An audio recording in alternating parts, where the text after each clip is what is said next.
Bem-vindos à Roundtable em Live Meeting powered by Claranet com o tema The Impact of AI and Big Data Analytics in the Financial Service Sector. O meu nome é Nuno Sousa, sou Financial Service Lead na Claranet Portugal e antes de iniciar esta conversa /discussão, gostaria de agradecer a presença dos nossos convidados, nomeadamente Nuno Fonseca, Head of Artificial Intelligence Platforms no Millennium BCP. Muito bom dia, Nuno. Olá, bom dia. Bom dia. Ricardo Chaves, Chief Commercial Officer da CIBS. Bom dia. Muito bom dia. Ricardo Macieira, Country Manager Portugal da Revolut. Olá a todos. Muito bom dia. E Paulo Lima, Head of IT da Sonai Financial Services. Olá, viva. Olá, muito bom dia. Feitas as apresentações, iniciaria esta ronda de perguntas com a primeira pergunta, nomeadamente como descrevem o atual momento de utilização da Data Analytics no setor financeiro, e passaria a palavra ao Nuno Fonseca do Millennium BCP. Olá, obrigado pelo convite. Nada. Bom, esta é uma pergunta, vamos lá ver, Data Analytics de uma forma ou de outra sempre foi utilizada pelos bancos por forma a ganhar insights sobre os seus clientes. Pelos bancos ou por qualquer empresa, no fundo que necessite de interpretação da sua prática, no sentido de apurar não só o conhecimento da saúde do seu próprio negócio, como o conhecimento das necessidades dos seus clientes. Data Analytics na versão atual, porque Data Analytics, portanto, é uma noção que tem décadas. Data Analytics na versão atual enriquecida com modelos de Machine Learning e que usam em todo o seu Development Life Cycle, desde a exploração, treino, produtização de modelos, é um fenómeno relativamente recente. E, portanto, há pessoas que distinguem o Business Intelligence e Data Analytics de uma forma, digamos, uma forma um bocadinho mais fria, olhando para os dados e, de facto, já com as questões que têm em mente e querem ver respondidas, portanto, querem olhar para dificuldades que surgem da prática do seu negócio e precisam naturalmente de encontrar determinadas respostas, mas essas respostas já estão à cabeça. Hoje e atualmente, com a introdução de modelos de Machine Learning e inteligência artificial, o panorama é um bocadinho mais lato. A sensação que me dá, o atual momento da utilização de Data Science, de Data Analytics, é, digamos, uma coisa que está a dar os primeiros passos, olhando para esta noção da versão atual e enriquecida com modelos de Machine Learning. De correlação, não é? Com outras tecnologias. Não, exatamente. Mais nesse sentido. Eu pego na sua deixa, Nuno, e passo ao Ricardo Chaves, que também é uma pessoa que tem muito conhecimento de negócio desta área, porque a vossa empresa, obviamente, faz ou trabalha muito essa informação, mas fazia a mesma pergunta a ti sobre como descreves o momento atual. E aproveitando a tua deixa e também enquadrando, eu sou responsável na CIBS também pela Paywatch, que é o nosso serviço antifraude, que eu diria que é talvez onde está concentrado o nosso powerhouse de Machine Learning e inteligência artificial.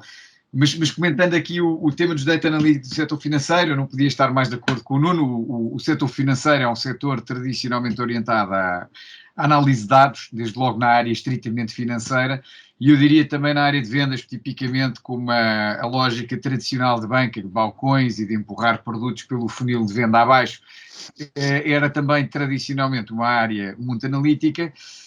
Ainda assim, eu gostava de realçar que há aqui para mim, três níveis completamente distintos. Um primeiro nível é aquilo que chamam uma gestão fact-based ou KPI-driven, que é baseada em indicadores de gestão claros, que depois suportam decisões e que fazem e que requerem um acompanhamento regular.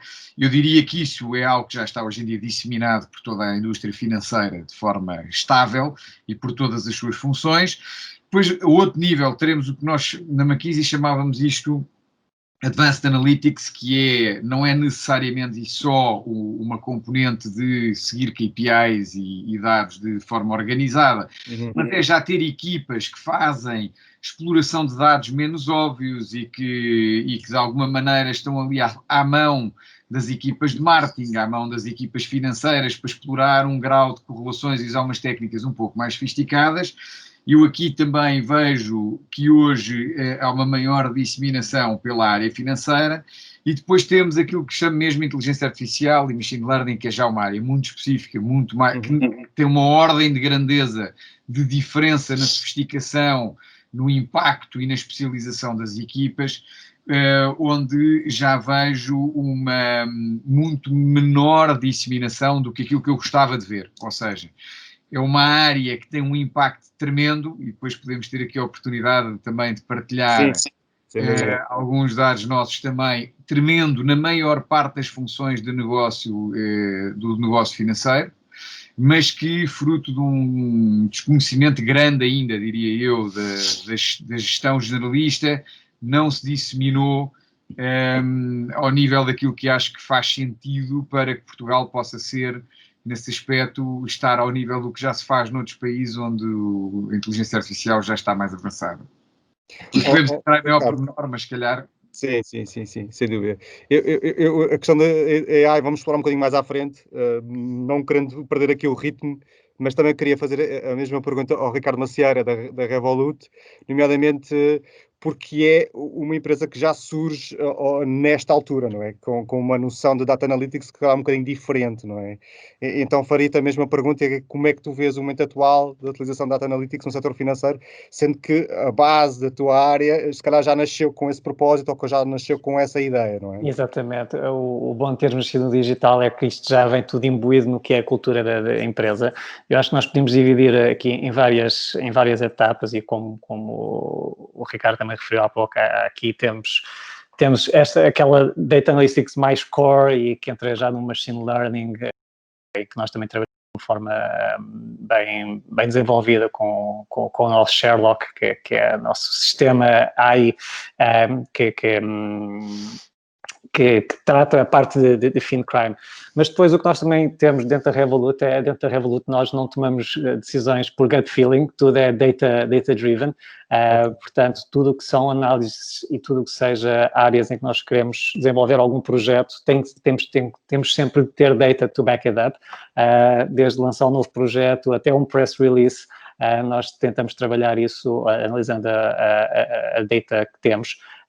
Todos os nossos membros têm acesso a uma ferramenta chamada Metabase, que basicamente permite correr SQL e puxar dados para depois fazer análises. Todos temos training em Excel, desde o Partnerships Manager a mim, à nossa Comms Manager, todos têm este intuito e esta vontade de querer aprender mais. E depois até há uma terceira fase que aqui já terá que ser um pouco mais light e mais filtrada, que é qual é que é a data que nós também podemos dar aos nossos utilizadores para melhor gerir as suas finanças. O também está a apostar e temos também a desenvolver aqui ferramentas para os nossos utilizadores para que eles possam conseguir melhor agregar, filtrar, trabalhar e analisar os seus dados financeiros para que possam tomar decisões mais acertadas.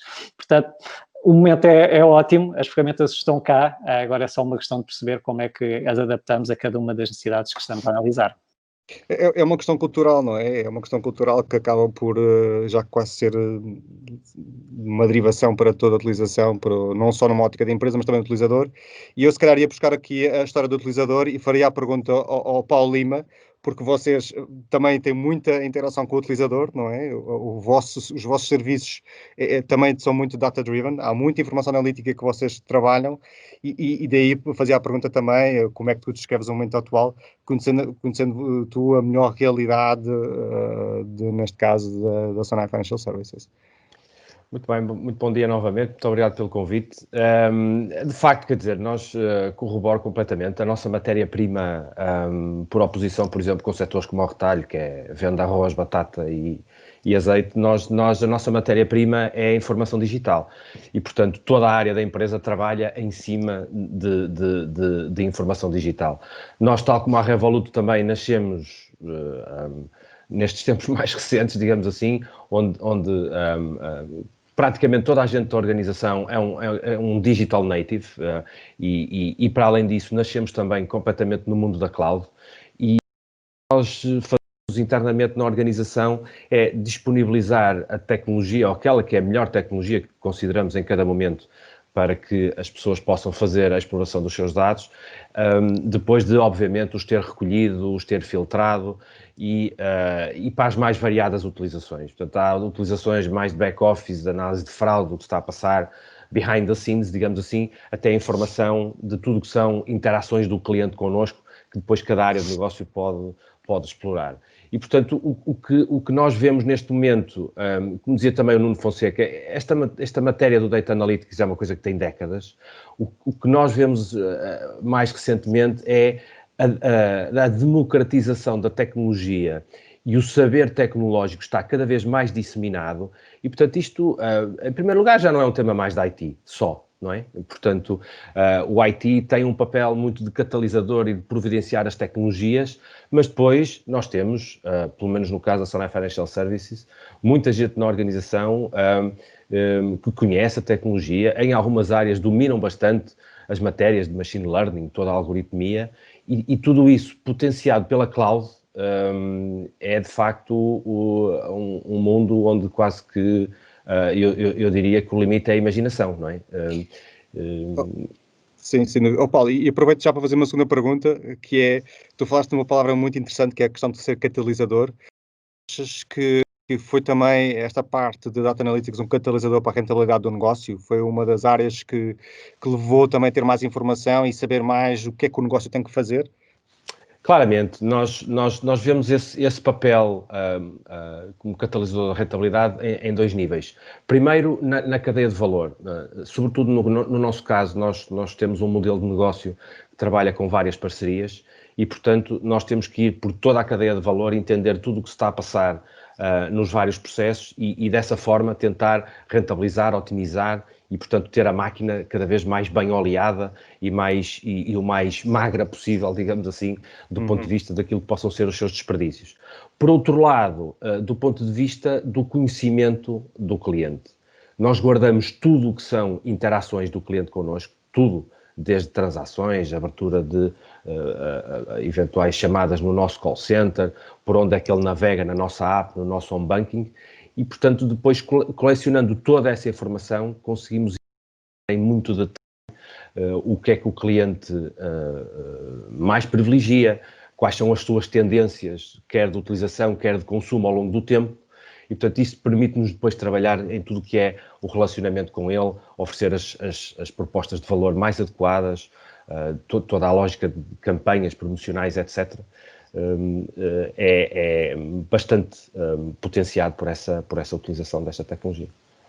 Nuno, eu faria a mesma pergunta, como é que esta parte da Data Analytics foi um catalisador para a rentabilidade do vosso negócio? Não, e pegando aqui um bocadinho naquilo que o Paulo, disse, naturalmente estas capacidades ajudam-nos a conhecer fundamentalmente melhor os nossos clientes, não é? Know your customer, isto é absolutamente fundamental. Depois, com todas estas capacidades, não falando já de machine learning, estamos aqui em data analytics, mas de facto a ideia aqui é prever idealmente o que é que o cliente vai fazer e quando. E neste momento, a banca e qualquer empresa que tenha produtos para vender tem uma série de produtos, tem uma gama, um catálogo, mas isso são produtos estanques com perfilagem standard. A ideia é cada empresa olhar para o cliente como um cliente em si e, no fundo, poder personalizar, digamos, quase que um produto por cliente. Isto é uma primeira dimensão, portanto, conhecer melhor o cliente. Outra, a minimização do risco. E vamos ter aqui a oportunidade um bocadinho de falar o que é isto do risco no banco. Já existem hoje em dia modelos de risco que são calculados pelos bancos e os bancos, estes modelos de risco têm uma regulamentação própria, são, digamos, supervisionados pelo BCE.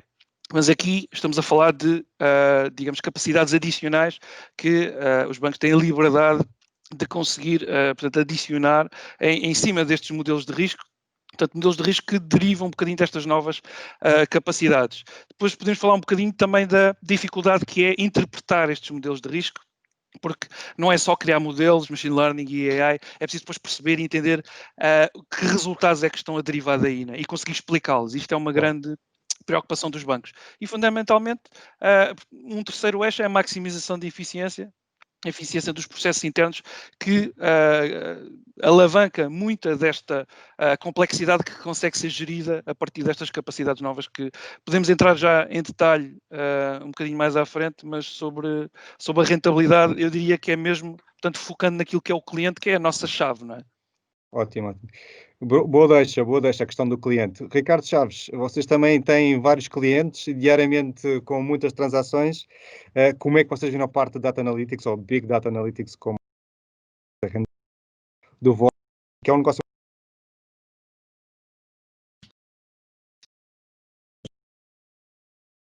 Temos aqui diversas formas de utilizar. E, se calhar aqui fazia o highlight de 3 casos em que a utilização aqui de técnicas Big Data Analytics nos ajudaram bastante. Uma primeira, que acho que é interessante e é core para os nossos clientes bancos, neste caso, atenção que os nossos grandes clientes à cabeça são, e nós somos uma empresa de B2B,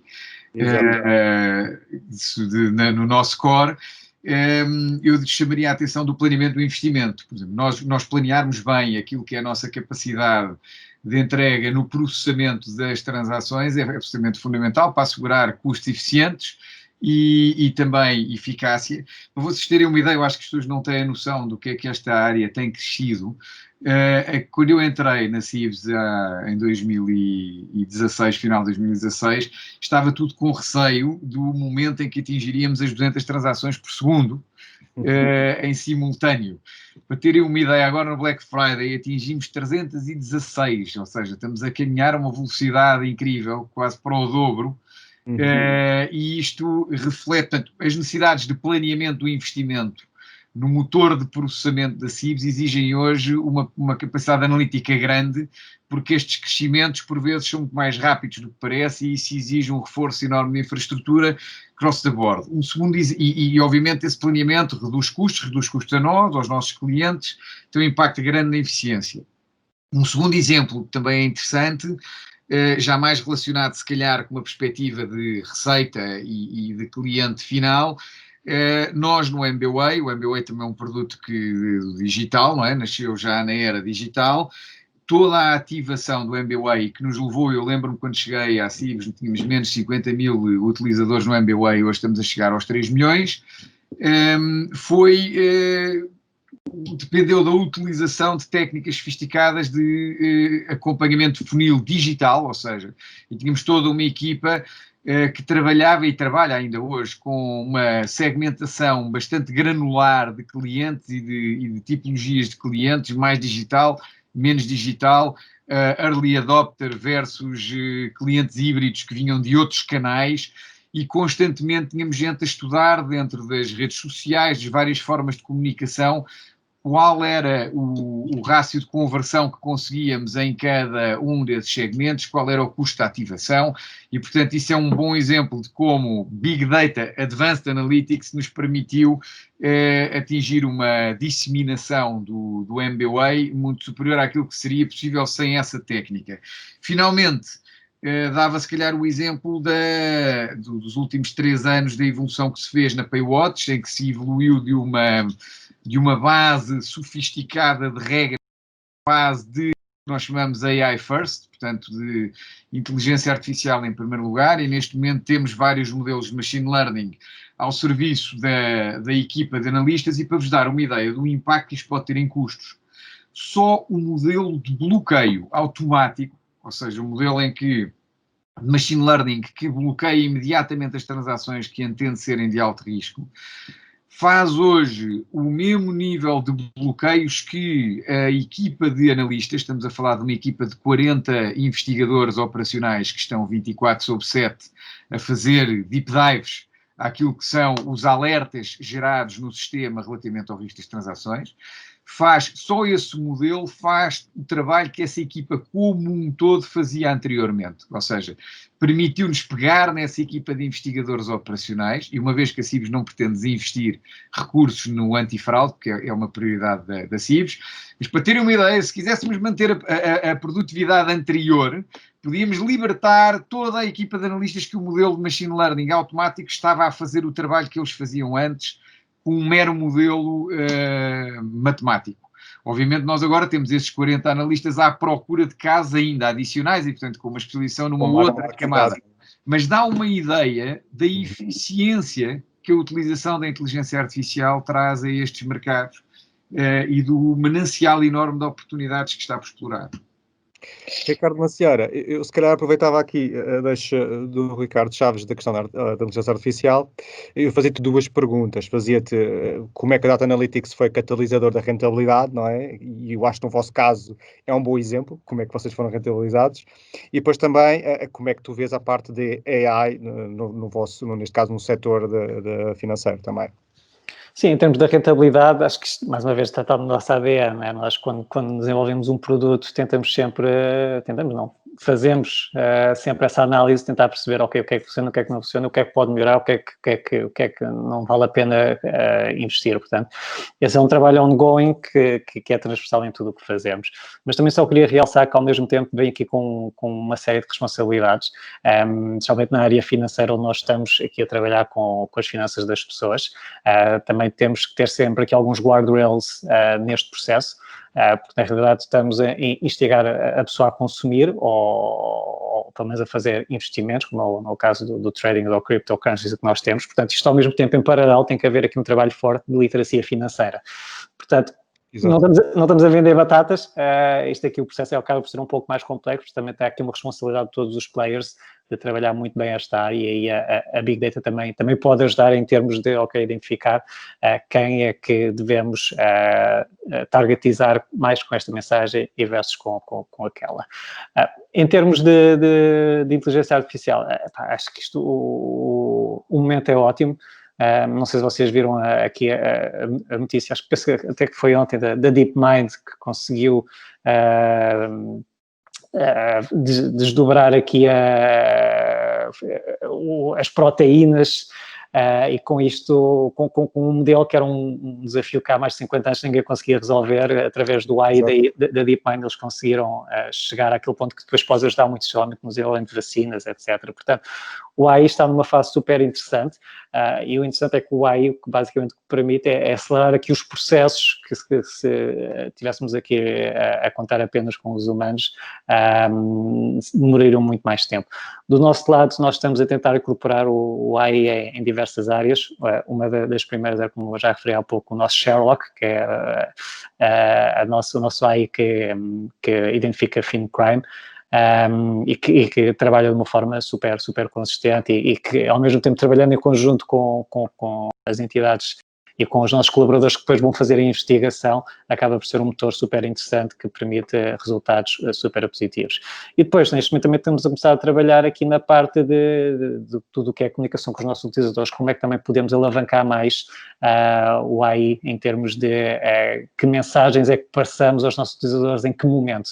Portanto, já estamos aqui a desenvolver um modelo, nós estamos-lhe a chamar neste momento o Jarvis, que vai ajudar também a ser um pouco mais inteligentes com este tipo de comunicação. Portanto, penso que em todas as áreas há de haver a oportunidade de pôr o AI, é só uma questão de perceber qual é que é o timing certo e com que mensagem e qual é que é o intuito final que se pretende obter com essa implementação. Sem dúvida. Paulo Lima, eu agora passo-te um bocadinho também a palavra para ti, não é? No sentido em que como é que tu vês a utilização de inteligência artificial no setor financeiro, sendo que já existe aqui uma origem, não é? Da Data Analytics já vos ajuda, mas agora temos modelos concretos temos aqui automação e, obviamente, alguma inteligência para a adaptação desses dados, e daí faço-te a pergunta, como é que tu vês o estado atual a nível de utilização da AI ou de inteligência artificial no setor financeiro? Sim, é uma evolução natural do Data Analytics e de todas as metodologias de Data Analytics. A forma como nós vemos neste momento é um movimento em explosão, não é? Em que a explosão ainda não terminou e não me parece que vá terminar tão cedo.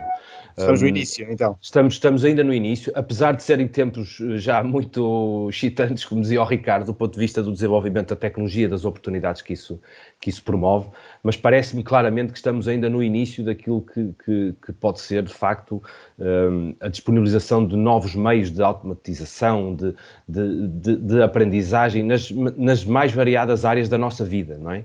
Nós, no setor financeiro, temos de facto muitas oportunidades aí, desde as áreas mais de back-office, análise de fraude, etc., mas novamente, o nosso ponto de foco tem que ser sempre no cliente e no entender o cliente. E eu acho que o salto que o AI nos permite dar nessa perspectiva é nós passamos de um estágio em que liamos o cliente para um estágio em que nos conseguimos relacionar com ele, de alguma forma. De uma forma, se quiserem, mais humanizada, com mais sentimento, ter de alguma forma uma empatia maior na relação com o cliente, que paulatinamente começa a ser feita de forma cada vez mais automatizada e através das máquinas e da tecnologia. Portanto, este parece-me que é o ponto fundamental que estas tecnologias nos vão permitir. É este relacionamento melhor com o cliente, esta maior humanização do nosso contacto com ele, que depois permite coisas como o Ricardo, em que as máquinas às tantas já conseguem fazer muita coisa pelas pessoas em si.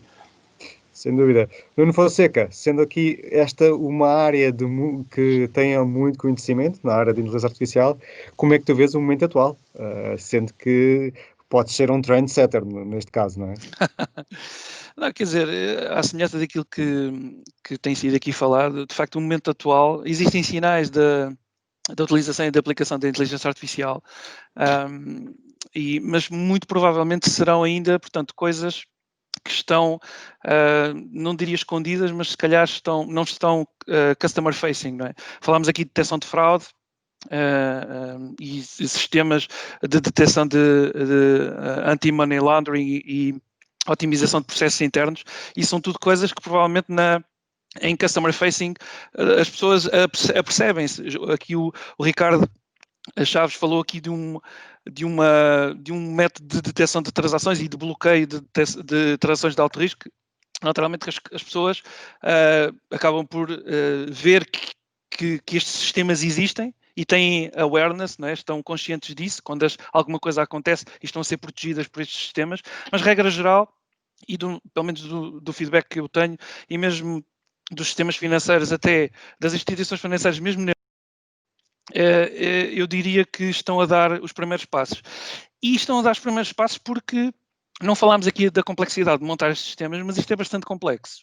São sistemas, para nós conseguirmos ter aqui uma ideia, são sistemas que abordam várias operações que normalmente estão divididas em data ops, portanto temos que ter acesso aos dados, temos que assegurar DevOps, portanto operações ligadas a desenvolvimento de aplicações, e uma recente área nestas sub-áreas de operações, MLOps, Machine Learning. E todos estes três eixos são necessários para montar aquilo que é uma plataforma de inteligência artificial, e muita da complexidade surge, digamos, desta panóplia de peças que não são complicadas, são complexas. Existem muitas moving parts que precisam de ser alinhadas. E tem que se manter, no fundo, o privilégio de, portanto, conseguir aceder aos dados, mas manter, reparem, nós estamos aqui a falar de dados que são dados sensíveis de clientes, portanto, são coisas que é preciso ter muito cuidado, o acesso aos dados tem que ser governado, tem que se ter, manter aqui, digamos, as noções de data privacy, masking, anonimização, tem que se manter, digamos, todo o lineage de utilização destes dados que são utilizados para treinar modelos, e, portanto, orientar e alinhar todos estes sistemas resulta aqui numa complexidade assinalável. Nós ali no Millennium, portanto, temos passado um bocadinho, digamos, uma zona de trincheiras para alinhar, de facto, todas estas dimensões. Estamos muito contentes com os resultados que temos obtido, mas, portanto, eu diria que estamos a estabelecer bases para agora, então, assim, haver aqui, digamos, uma explosão, ou catapultar, de facto, alavancar em cima destas plataformas que estão a ser montadas agora, portanto, vários use cases para levar... Estamos no início, não é como o Paulo dizia, estamos no Exatamente. no início. Ricardo, já falaste aqui um bocadinho, não é? Já falaste um bocadinho do machine learning, a parte da prevenção, através da detecção de fraude, que foi um bom exemplo, mas como é que tu vês? Estamos no início, estamos a meio, estamos a começar? Como é que tu analisas o momento atual também e qual é o estado atual do nível de utilização da AI? Eu estou muito alinhado aqui com o que o Nuno acabou de dizer, porque efetivamente já estamos no início dos inícios, já estamos mesmo no princípio. Acho que há aqui boas notícias e enormes desafios. As boas notícias é que eu olho aqui em Portugal e já vejo alguns casos, vou vendo um ou outro use case em diferentes indústrias. No outro dia estava a ver, por exemplo, a operativa da EDP de manutenção, em que abandonou toda a manutenção deixou de ser preventiva de acordo com os manuais para ser corretiva preditiva, ou seja, acharam que eram mais eficazes e mais eficientes ao fazer a manutenção dos geradores através de toda uma analítica de machine learning preditiva de problemas, do que seguindo os manuais das marcas relativamente aos geradores. Isto do ponto de vista de engenharia, é brutalmente impactante, porque só com base numa capacidade preditiva realmente muito forte é que se pode abandonar o manual de manutenção do gerador, para garantir que se troca por outro tipo de operativa. Onde eu acho que o desafio é ainda enorme, e pegando aqui nas palavras do Nuno, é que, primeiro, isto é muito complexo de fazer. Eu, por exemplo, quando na Paywatch, na McKinsey ainda tive 2 anos num hub em Madrid que só fazia machine learning, e portanto, e também, o que é que eu notei, o que é que eu aprendi com isso? Estas reformas exigem que os general managers, se chamarmos assim, ganhem e se predisponham a ganhar algum conhecimento do que é isto do machine learning, quais são os respectivos desafios. Porque senão, a grande dificuldade que a maior parte das empresas ainda hoje enfrenta é que quando vêm os especialistas e explicam o impacto que isto pode ter e o que é necessário fazer, vão entregar ao general manager uma perspectiva de enorme investimento, ainda assim, porque ao princípio é preciso investir, criar equipas de data scientists, porque ter um data science perdido, um data science perdido no meio da organização não é nada, é preciso ter 2, 3, 4 para ganhar massa crítica de brain power, é preciso ter o que nós chamávamos na McKinsey os business translators. Um business translator não era mais do que um consultor que era generalista, no sentido que não fazia só machine learning, mas de um determinado momento para a frente só fazia projetos de machine learning. E com isto passava a dominar a matemática, não a ponto de ser um programador, ele nunca seria um programador, mas conseguia interagir com um data scientist a um nível de profundidade matemática enorme, para garantir qualidade de resultados, consistência da abordagem e mais, e para garantir que depois aquele modelo era implementável num use case de negócio efetivo, que era capaz de ser, por exemplo, vou dar um exemplo para tangibilizar isto. Quando se estava a discutir num use case de seguros em Portugal, quantas variáveis é que se queria ter para fazer a detecção de fraude de onboarding. É pessoas que, no fundo, pedem o seguro, mas já tiveram um acidente de carro. E, portanto, estão a entrar ali logo para reclamar brevemente uma coisa que já aconteceu. Discutia-se quantos dados é que se queria ter. O data scientist, obviamente, dizia, 1000 dados, todos os dados que puderem ter dos clientes. Mas como esta informação é recebida num onboarding digital, eu não posso pedir aos clientes mais do que X variáveis, e é com essas depois que eu tenho que otimizar o modelo. Ora, este equilíbrio exige aqui equipas experientes, com capacidade de pensar bem o negócio, de pensar bem em data science, ou seja, equipas completas. Nos sistemas, a complexidade é enorme, como o Nuno bem realçava. Nós estamos a falar aqui de modelos que, num sistema tradicional, treinar o modelo pode demorar 3 dias. É preciso criar ao lado um stack tecnológico preparado para lidar com o processamento horizontal, preparado para trabalhar os modelos com uma rapidez e criar a própria fábrica de testes de machine learning exige uma tecnologia própria e um investimento próprio. Portanto, onde está aqui o desafio para mim é necessário que toda a gente que faz machine learning com eficácia e machine learning industrial, porque é que eu estou a dar ênfase a isto? Porque o machine learning nasceu nas universidades, respeito pelo importantíssimo que as universidades fazem em torno dos novos algoritmos e toda essa criatividade, é muito diferente montar uma fábrica de machine learning para servir a indústria, seja ela qual for, de ter aqui um algoritmozinho que, epá, num cenário calmo, em que está tudo tranquilo, estamos agora aqui a testar e que podemos apresentar amanhã na nossa tese de doutoramento. São ambientes muito diferentes. Isto é um machine learning. Nós, na Fraude, para terem uma ideia, o maior desafio que tivemos foi escolher uma plataforma que garantisse que entrega um scoring complexo, com vários algoritmos por trás. Hoje em dia estamos com uma média de 2, 3 milissegundos. Portanto, há aqui um desafio que é ter a matemática para detectar, e depois há outro desafio que é ter a infraestrutura para entregar isto numa perspectiva industrial, com um nível de serviço de 99,9999% de disponibilidade. Portanto, isto é realmente complexo, exige investimento, e quando se fala com os gestores generalistas, há aqui um gap normalmente enorme de entendimento. Não é por mal, mas é que dizem, epá, espera aí, agora afinal, eu achei que isto era só ter aqui uma pessoa a fazer umas graças com Big Data. E isto, para ter impacto, não é isso. É preciso ter os sistemas preparados, ter os dados preparados, ter a equipa Data Scientist, ter toda uma equipa de leadership preparada e conhecedora do que é o Machine Learning e a Inteligência Artificial, e depois, sim, senhor, obviamente, accountability. Eu terminava só com uma nota que eu acho mesmo importante para quem não esteja ainda neste patamar, mas esteja curioso e com vontade de entrar. Quando era ainda consultor, havia sempre CEOs que diziam, eu quero fazer uma Big Data Transformation, nós dizemos sempre, não faça, esse conceito é um mau conceito. Isto faz-se use case a use case. Vamos olhar aqui para uma lista de use cases onde a inteligência artificial pode trazer impacto, ou redução de custos ou aumento de receitas.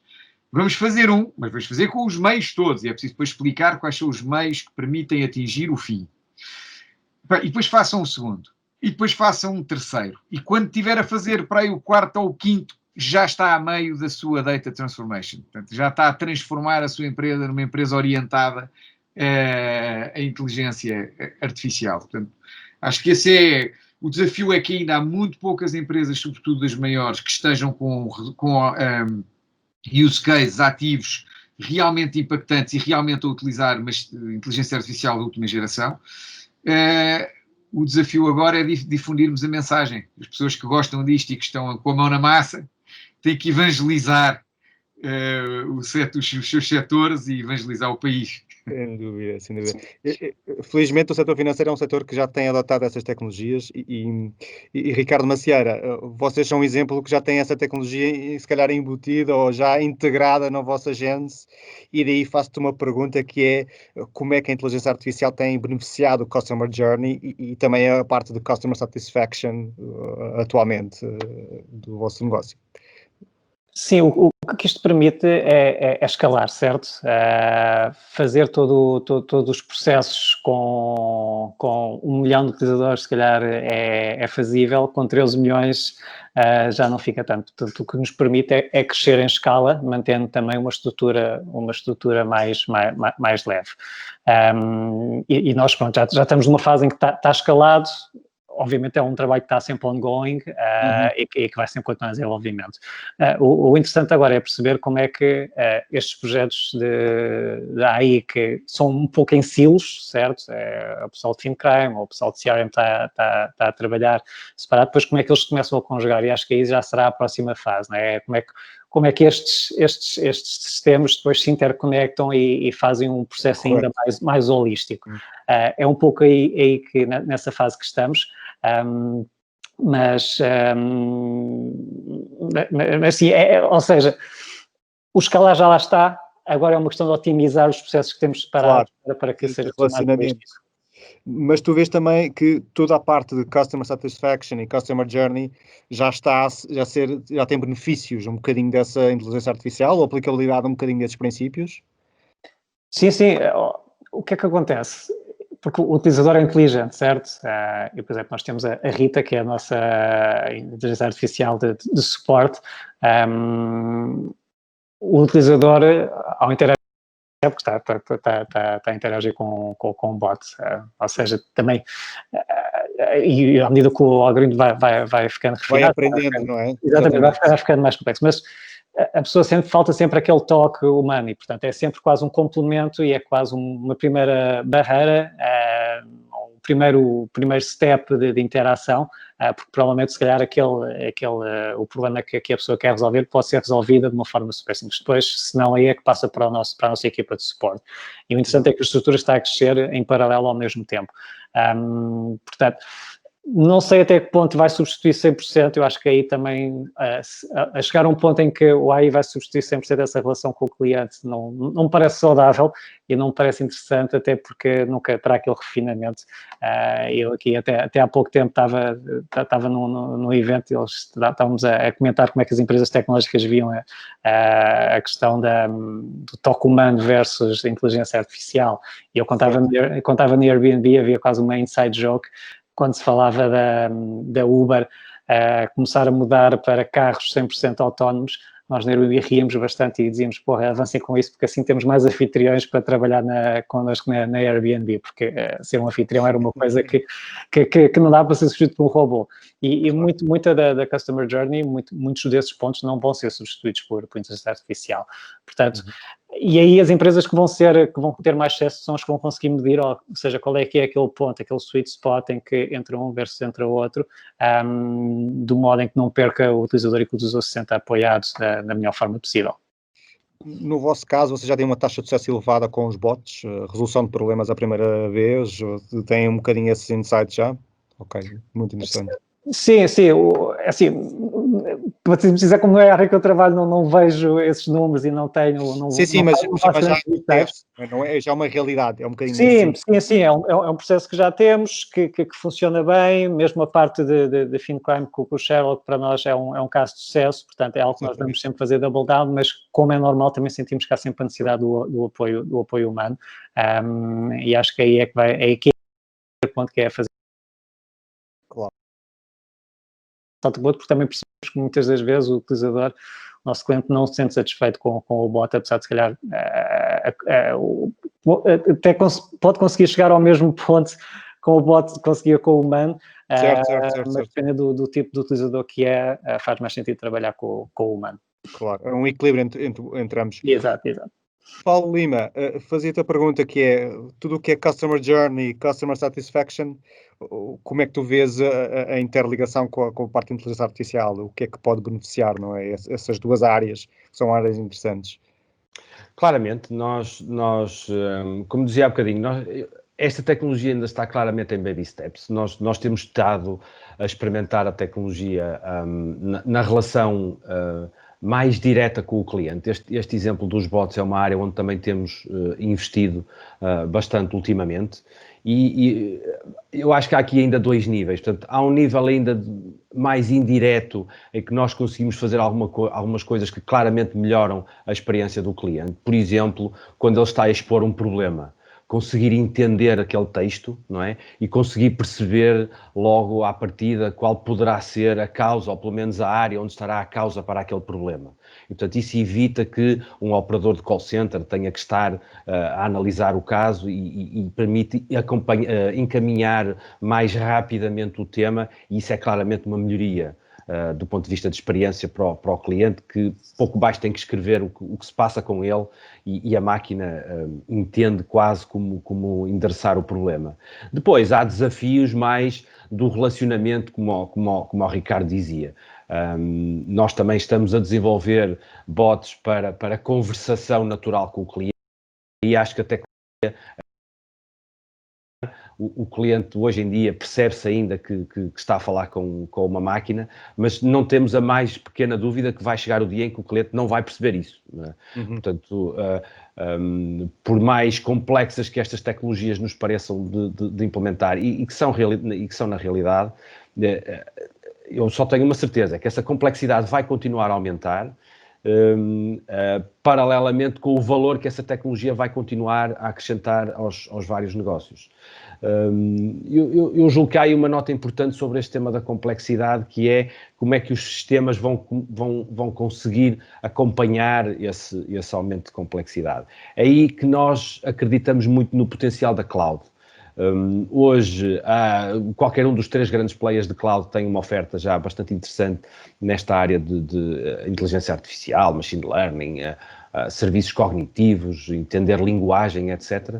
E nós hoje seguimos muito esse paradigma de acompanhar todos esses desenvolvimentos de cloud e depois fazer o cherry picking daquilo que são as melhores tecnologias que estão ao dispor. A cloud permite testares, não é? A cloud permite testares um bocadinho os conceitos e ver até que ponto é que está maduro e que pode ser integrável, não é? Correto. Permite testar, permite usar como um serviço, portanto, eu não tenho que me preocupar diretamente com a complexidade de implementação de toda a maquinaria, infraestruturas subjacentes. Permite-me decidir deitar fora se eventualmente não serviu o propósito. E, portanto, é efetivamente um grande catalisador para a utilização destas tecnologias e permite aos clientes beneficiar do ganho de escala, não é? Por força da utilização muito transversal. Claro.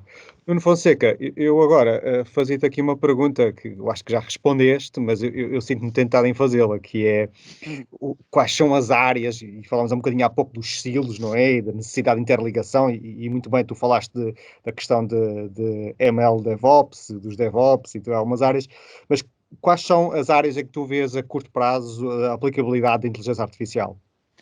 Bom, sem dúvida, como eu tinha referido no início, a capacidade de conhecer melhor o cliente e aplicar aquilo que ultimamente se tem falado em táticas de hiperpersonalização.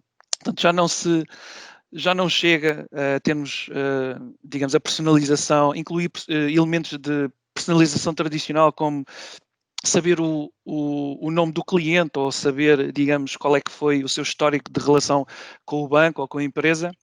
A hiperpersonalização, neste caso, considera todo, digamos, todo o browsing, todo o espectro de navegação que o cliente tem com e outro tipo de padrões de dados e de comportamentos que são detectados em tempo real, que ajudam, no fundo, a traduzir aquilo que eu dizia inicialmente, um catálogo de produtos que é finito, digamos, como horizonte ideal, nós quase que podemos ter um produto para cada cliente. Nós temos milhões de clientes, podemos ter, em teoria, milhões de produtos porque são, digamos, fine-tuned às particularidades daquele cliente. Portanto, podem ser personalizados àquele indivíduo, têm em conta, digamos, toda a sua informação de preferências, afinidades, o próprio perfil em si. As interações que ele mantém com o banco são coisas, e mesmo os canais preferenciais sobre os quais a pessoa gosta de ser contactada. Portanto, tudo isto são, digamos, características que devem ajudar a conhecer melhor o cliente, contextualizá-lo numa situação em que o banco, digamos, já não é só, aqui já não serve só a lógica da venda. Naturalmente que o banco existe é para vender e para e ter os seus produtos e, no fundo, também ter a sua rentabilidade. Mas o foco já não deverá ser 150% só na questão da venda, mas, de facto, perceber qual é que é o contexto do cliente e realmente perceber o que é que ele está a tentar fazer, não é? Tentar ajudá-lo no cliente, tentar ajudar o cliente a perceber exatamente de que forma é que o banco pode servir o cliente. É mais este shift que eu acho que esta volumetria de dados e todas estas capacidades nos permitem ajudar digamos, a acompanhar. E depois o tempo, não é? Portanto, nós hoje vivemos num mundo em que vivemos inundados por dados e temos cada vez mais capacidade para detectar o tempo certo para vender ou pelo menos para contactar a pessoa no momento certo e fazer, se calhar, uma pergunta que pode fazer um triggering para ele, em determinada situação, se calhar, olha, tu estás a tentar fazer isto, não será que eu detectei que tu estás a tentar fazer isto, tens esta necessidade, se calhar, olha, vou-te propor, digamos, esta solução para os teus problemas e isto é uma solução só para ti, não é? E este tipo de...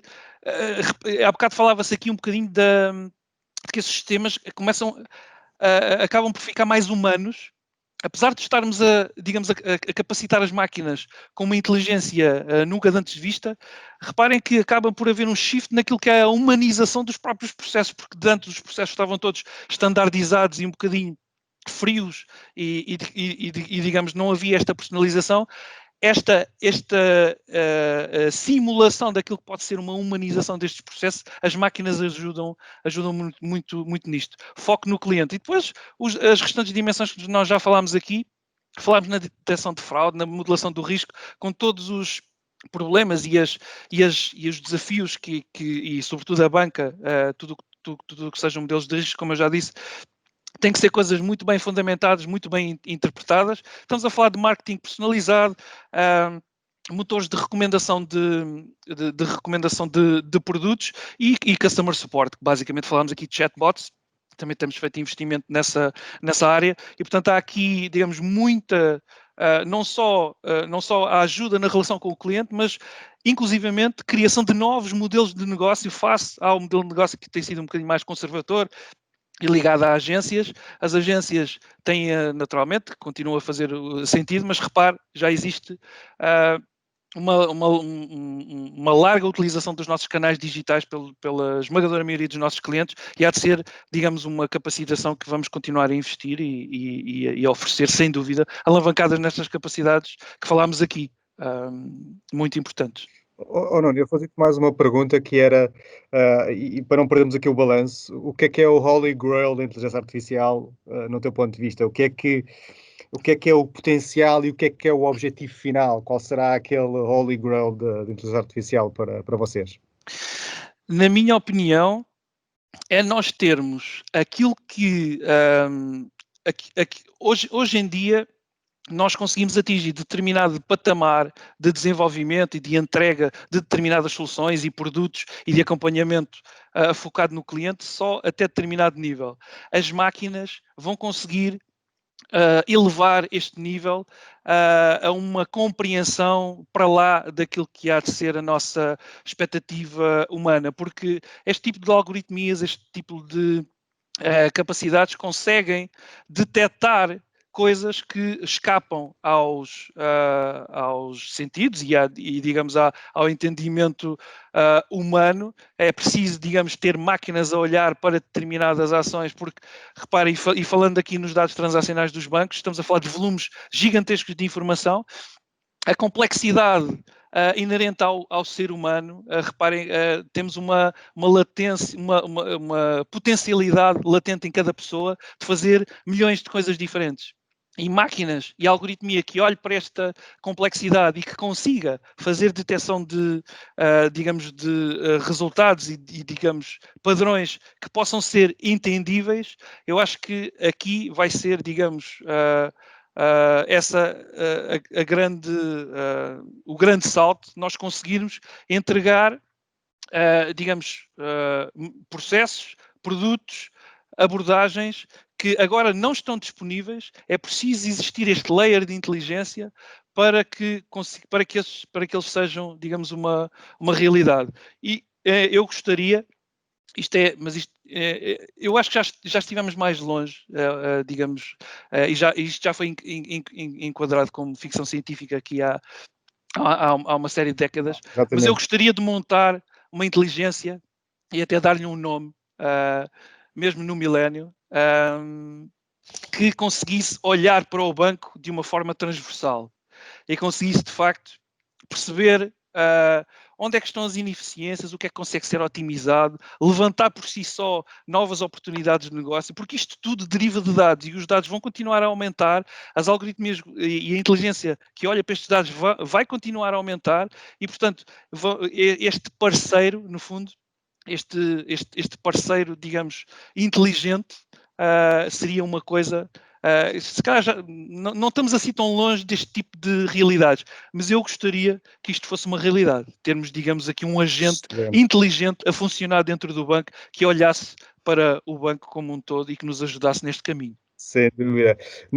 Infelizmente eu gostava de ter mais uma hora para nós continuarmos aqui a conversa. Eu ia fazer aqui uma ronda pelos convidados e se calhar só uma ou duas palavras, o que é que será o Holy Grail da inteligência artificial, e passava aqui a palavra ao Ricardo Chaves, em uma ou duas palavras, o que é que tu achas que é que vai ser numa ótica de negócio, atenção, o Holy Grail no sentido do que é que o AI pode trazer e qual é o próximo o objetivo, Ricardo Chaves.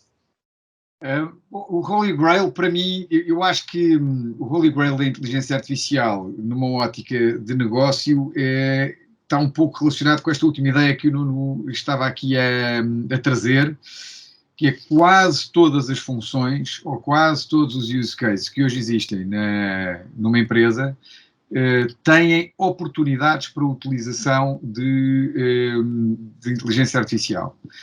O que eu acho que aqui é o Holy Grail é um Holy Grail metodológico, ou seja, é necessário que nas empresas crie uma área forte de inteligência artificial, e é mesmo de inteligência artificial, não é de data analytics, atenção, não estamos a falar, isto não tem nada a ver com o BI do antigamente, não tem nada a ver, são outro tipo de perfis, outro tipo de capacidades. Este é muito mais transformacional, matematicamente está a léguas de distância de exigência dos seus protagonistas, e portanto eu acho que aqui o Holy Grail é que passa a haver uma área de inteligência artificial estrutural forte em cada empresa e que só descanse quando tiver varrido a organização de uma ponta à outra, funcionalmente, ou use case a use case, com a autoridade diretamente derivada do topo da empresa, desafiando tudo e todos, porque acho sinceramente que isso permite, nós às vezes quando olhamos para determinados setores, o setor da banca é um bom exemplo.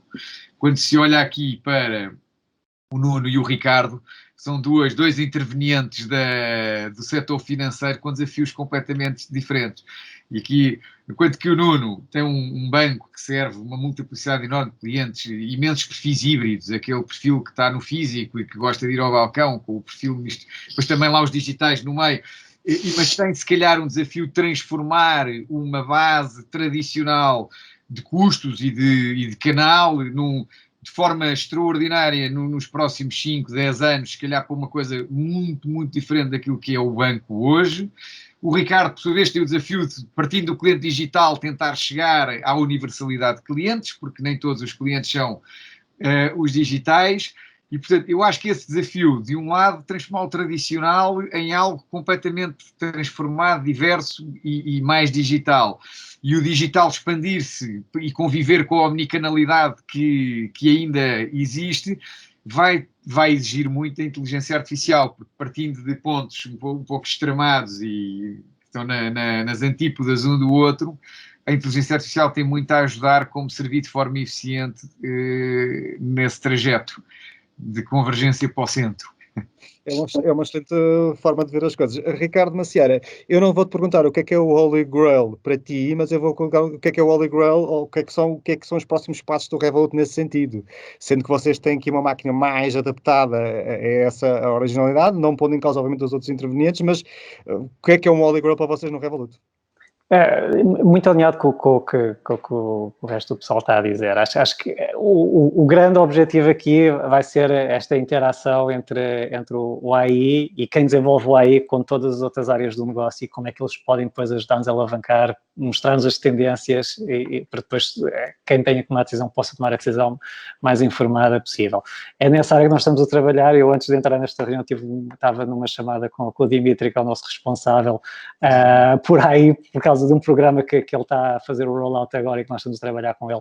Portanto, acho que vai entrar muito por aí que nós estamos a trabalhar, que é quebrar um pouco essa parede que há entre quem desenvolve e quem está na parte de business development e tentar, entre as duas partes, desenvolver aqui um produto que seja mais trabalhável, de uma forma mais prática, porque quem não é programador. E acho que aí é que vai ser o grande shift e o grande benefício que o AI vai trazer, pelo menos nesta área do negócio. Sem dúvida. Paulo Lima, para finalizar, o que é se calhar o objetivo final, não é? O Holy Grail da AI, para vocês? Bom, para nós o objetivo final é poder usar estes serviços de machine learning e de AI sem eu se calhar precisar de ser nem um grande tecnólogo, nem um grande matemático. Quando nós chegarmos lá, eu acho que estamos nesse Holy Grail. Acho que ainda estamos muito longe desse ponto. Há desafios internos, organizativos, há desafios da própria tecnologia, mas no momento em que nós conseguirmos perguntar ao sistema e obter do sistema aquilo que queremos do ponto de vista de insight, de uma forma rápida e com o estalar dos dedos, acho que aí estamos no Holy Grail. Eu acho também que não podemos perder de vista quais são as perguntas que queremos fazer.